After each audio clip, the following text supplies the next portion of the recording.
As someone who now lives in Mexico full time and who's deeply embedded into the e-commerce ecosystem, I'd like to keep my eye on what the evolving state of e-commerce in Mexico looks like. A brand new report from Signified, a anti-fraud platform for e-commerce, has reported that there has been a recent 68% increase in e-commerce fraud in Mexico, particularly targeted at fashion and fast fashion. Now, they talk about some of the stats year over year. There was a 106% increase compared to May of 2022 in fraud. Now, this doesn't surprise me tremendously given that e-commerce is still relatively young in Mexico. So as businesses become more sophisticated and add e-commerce, so do the fraudsters. They bring, online tools from the physical world into the digital world, and they want to still be able to commit fraud. And so they do. They figure it out in line with people going online. If we look at the terminology here, so crecimiento means growth.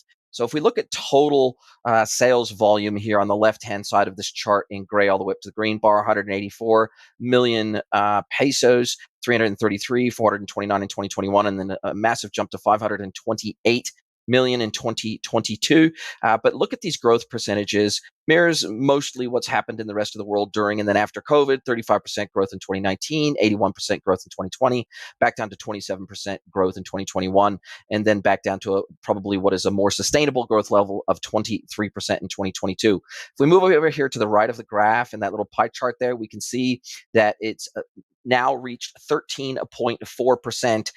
The share of e-commerce as a percentage of total retail sales. And then if we look down again to this word crecimiento here, promedio, so of pure players and brick and click, pure players had 24% growth in e-commerce and brick and click had 22% growth in e-commerce sales over this time period. So some very, very interesting statistics in here.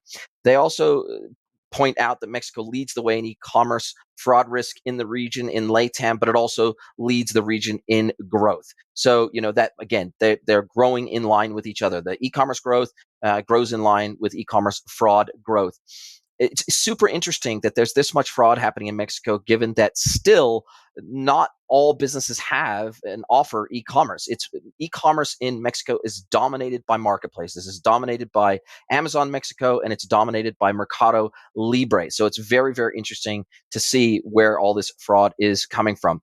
Now, the other interesting infographic they put in here was the penetration of e-commerce within specific retail product categories. So you can see this here. Here's the total sales on the top here as a percentage of retail breakdown. And then you can see here the line in blue references the percentage of e-commerce sales within that product category. So in some categories, it's extremely high. So we can see here within clothing, 62% is bought online. So very interesting stats, quite apart from the rise in fraud, which is again expected, as the country grows.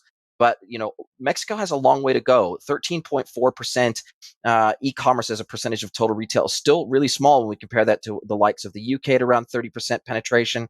We compare that to USA at about 25% penetration, somewhere in the neighborhood of 20 to 25% in Australia, and, even down to those high teens in New Zealand. So long way to go here in Mexico, but it's super exciting to keep our finger on the pulse of this massively growing LATAM nation.